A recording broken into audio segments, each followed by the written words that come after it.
നമുക്കെല്ലാവർക്കും ഇഷ്ടമുള്ള ഒരു ചോക്ലേറ്റ് ആണ് ഡയറി മിൽക്കിൻ്റെ കാഡ്ബറി സിൽക്ക്. കാഡ്ബറി സിൽക്കിൻ്റെ ടാഗ് ലൈൻ ഇങ്ങനെയാണ്: how far will you go for love? സ്നേഹത്തിന് വേണ്ടി നിങ്ങൾ എത്ര ദൂരം സഞ്ചരിക്കും?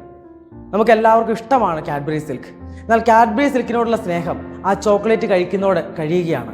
എന്നാൽ നാം ഈ ഒരു ചോദ്യം ക്രിസ്തുവിനോട് ചോദിക്കുകയാണ്: ക്രിസ്തുവേ, നീ സ്നേഹത്തിന് വേണ്ടി എത്ര ദൂരം സഞ്ചരിക്കും? How far will you go for love? ക്രിസ്തു തൻ്റെ കൈകളിലെയും കാലുകളിലേക്ക് മുറിവുകൾ കാണിച്ചിട്ട് നമ്മളോട് പറയും, ഇത്രയും ദൂരം ഞാൻ നിനക്ക് വേണ്ടി സഞ്ചരിക്കുമെന്ന്. ഈ നോമ്പുകാലം സ്നേഹത്തെക്കുറിച്ച് ചിന്തിക്കാനുള്ള ഒരു അവസരമാണ്. ക്രിസ്തു എത്രമാത്രം നമ്മളെ സ്നേഹിച്ചുവെന്ന് നാം ഓർക്കുന്ന ഒരു കാലം കൂടിയാണ് ഈ നോമ്പുകാലം. നമുക്ക് അറിയാം, ചരിത്രത്തിൻ്റെ ഏടുകളിൽ മരിച്ച വ്യക്തികൾ, സ്നേഹത്തിന് വേണ്ടി മരിച്ച വ്യക്തികൾ. എന്നാൽ സ്നേഹത്തെ പ്രതി മരണത്തെ തോൽപ്പിച്ച ഒരു വ്യക്തി മാത്രമേ ഉള്ളൂ, അത് ക്രിസ്തുവാണ്.